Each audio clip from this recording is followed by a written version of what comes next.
Bakit? Sa bus. Oh. What else? Yan lang. Hindi ko alam yung iba. Sino nagbabay ng milk nyo? The third is Daddy. Nakapor na ako ng sabi. Oh, 4. Tapos, Ano nga yung 1? Hindi ko ata narinig. start na naman tayo. Ulitin mo. Yung 1, nag-work si Daddy. Tapos yung 1, yung 2, nag-ano si Daddy ng grocery. Tapos yung 3, nag-work si Daddy for us. Tapos 4, nagbibili si Daddy ng milk.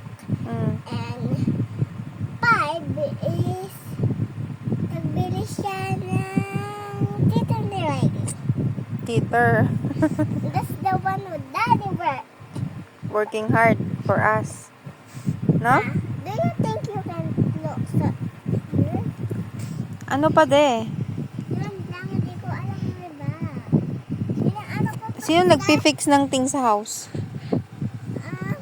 Daddy. Oh, Yun lang. 6 lang? Yes.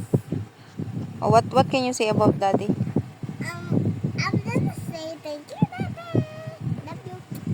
And Yun lang.